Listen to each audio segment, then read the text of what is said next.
Constituição, que o Parlamento do Mercosul é mais uma das instituições decisórias do Mercosul. Né? Então, seria um novo tratado, seria o que implica numa negociação impossível, que passa pelos diplomatas que acham que o Mercosul é propriedade sua e que não abrem. Eu acho impossível. E a outra via, que é uma via possível, difícil, mas possível, é a via da pressão política. Também justamente isso, de o Parlamento ir aproveitando os poucos poderes que ele tem hoje, as poucas funções que ele tem, mas dele exercer essas funções até o limite, de exercer o máximo dessas funções. Foi assim que o Parlamento Europeu, por exemplo, com mais força. Por exemplo, a elaboração do relatório anual sobre os direitos humanos. Não está escrito em nenhum lugar que os poderes executivos vão ter que levar em conta o que esse relatório anual sobre os direitos humanos vai dizer. Mas se houvesse um relatório anual, efetivamente, sobre a situação dos direitos humanos, se fosse apontado várias violações ou propostas a respeito dos direitos humanos no país, se fizesse audiências públicas divulgando esses relatórios, e se isso fosse chegasse na mídia, vocês acham que os poderes executivos não iam ter que dar bola, normalmente? Então, o meio que existe é a pressão parlamentar. Mas isso vai depender do comportamento dos parlamentares, vai depender dos parlamentares quererem, na hora que o ministro vai lá prestar contas do semestre, o deputado questionar o ministro, perguntarem por que isso foi feito assim, por que o arroz, por que o problema das geladeiras continua assim, por que o problema do arroz continua assim, e não aceitar, não, ministro, veio até aqui, não vamos questionar.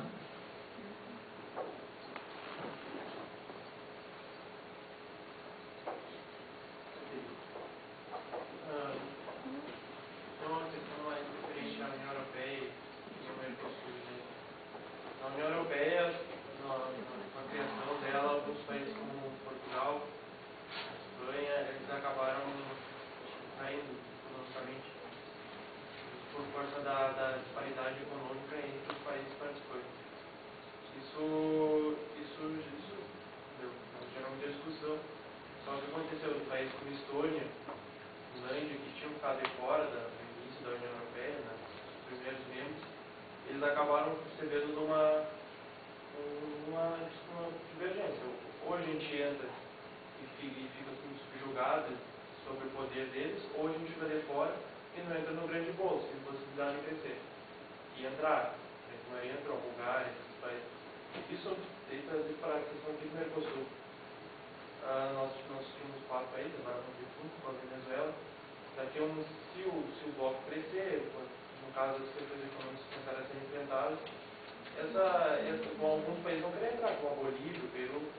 E isso tem um mecanismo coercitivo dentro da instituição do Mercosul que possa regular essas disparidades, vai ter alguma forma.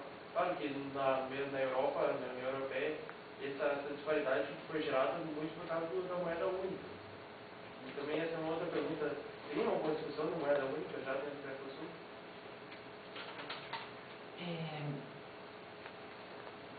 Posso responder? Pode.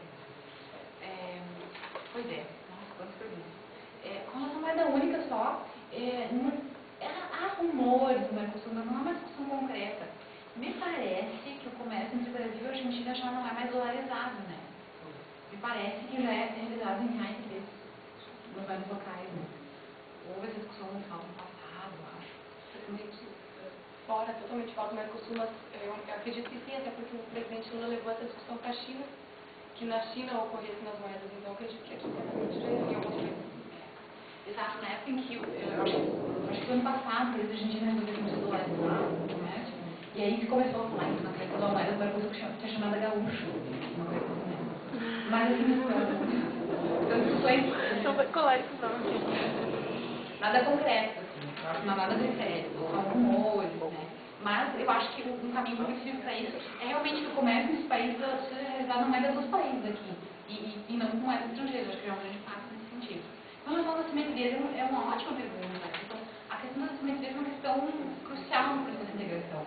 E, no caso do Mercosul, talvez ela seja pior que na União Europeia, porque é verdade que a União Europeia tem lidado com a inclusão desses novos países, e às vezes não tem sabido como lidar, e às vezes os instrumentos não são eficientes. Há uma migração massiva de cidadãos da Europa do Leste para a Europa Ocidental, na França, na Itália, e as pessoas já começam a reclamar da imigração desses próprios europeus que estão vindo da Europa do Leste e tudo mais. Então, para dizer assim que há um problema de simetrias na Europa, mas que a Europa também não consegue resolver 100% ainda, né? Aqui não é mais ou menos 100%. Mas a Europa tem os fundos estruturais. Os fundos estruturais, como o nome diz, são fundos onde os estados aportam uma quantia de dinheiro e eles são distribuídos inversamente conforme o nível de desenvolvimento. Por exemplo, os estados mais desenvolvidos da União Europeia aportam mais nesse fundo e eles recebem menos. Quem mais recebe são os países menos desenvolvidos. Então, cada vez que entra um novo país, esses países novos que estão entrando, eles recebem investimentos massivos desse fundo. Né? E o objetivo seria atingir um nível de desenvolvimento parelho, para evitar migrações internas, para evitar... É o que aconteceu com a Espanha e Portugal, né? Como se taxa. Os cidadãos espanhóis, é difícil achar um contra a União Europeia. É difícil achar um cidadão espanhol contra a União Europeia, porque eles veem na prática como a Espanha se modernizou depois de entrar na União Europeia. E o que eles dizem? Eles até brincam. Realmente a gente recebeu muito, a Europa nos ajudou muito até agora. Agora que a gente já está bem, a nossa vez é começar a dar dinheiro. Então eles têm essa consciência de que agora que eles já estão em outro nível, eles estão começando a dar dinheiro para outros países e eles já não gostam disso. Eles gostaram de receber ajuda da União Europeia. Agora que eles têm que dar dinheiro para a Europa do Leste, eles não gostam muito. No Mercosul, por que eu digo que é pior? Porque o Brasil é um país muito maior que os outros. Né? Em termos de tamanho e desenvolvimento, eu acho que a nossa simetria é maior até do que na Europa. Na Europa, os países são mais ou menos similares. Então, o fato do Brasil ser muito maior é um problema, mas foi criado no âmbito do Mercosul, justamente por demanda dos países menores, do Uruguai e do Paraguai, os fundos estruturais também no Mercosul, que chama FOSTEM, Fundo de Convergência Estrutural do Mercosul. Esses fundos foram criados em 2005, no mesmo ano da criação do Parlamento do Mercosul, e já existem projetos. O que esse fundo estipula? Esse fundo estipula que o Brasil vai contribuir com 70%, o Brasil vai aportar 70% das verbas, a Argentina 20%, mais ou menos, o Paraguai e o Uruguai 5% cada um, e nós de receber vai ser o contrário, o Paraguai vai receber 30% a 40%, o Uruguai 30% a 40%, o Brasil 15%, a Argentina por aí também, mas mais ou menos. E como que está funcionando esse fundo? Tem uma gestão desse fundo na Secretaria do Mercosul, existem pessoas responsáveis pela gestão desse fundo. Os países devem apresentar projetos. Então, qualquer país, os 4 países do Mercosul podem apresentar projetos que vão ser executados com as verbas desses fundos. Né? Até agora, o Paraguai apresentou o maior número de projetos e tem sido o país que mais está sendo financiado mesmo, até porque é a previsão do fundo. O Brasil apresentou poucos projetos, acho que não tem nenhum financiamento ainda, mas isso está acontecendo. E que projetos são esses? Projetos de infraestrutura.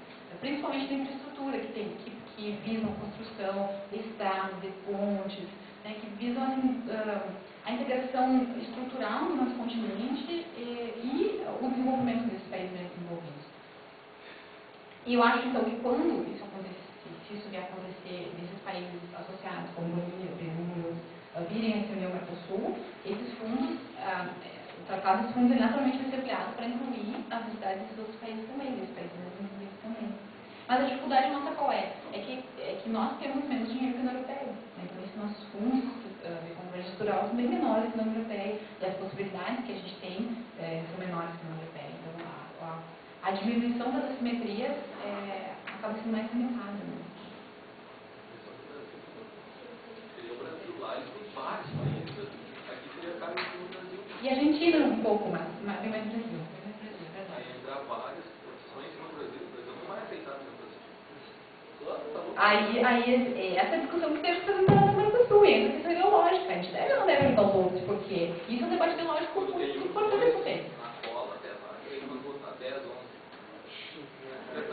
Não, é uma questão prática, né?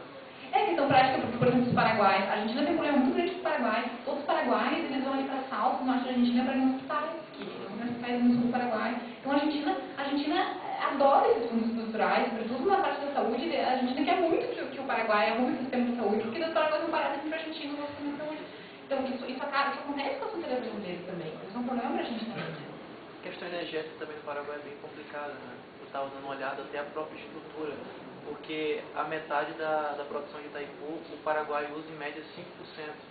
Mas não porque toda a população consuma, é porque pouquíssima parte da população tem acesso, porque falta redes que levem essa energia até a população. Eles não têm o mínimo, né? Uma mínima estrutura de distribuição energética. Ele tem uma grande quantidade de energia à sua disposição, mas tem que vender para o Brasil, porque não pode usar por falta de estrutura. Fora outros. Um dos motivos da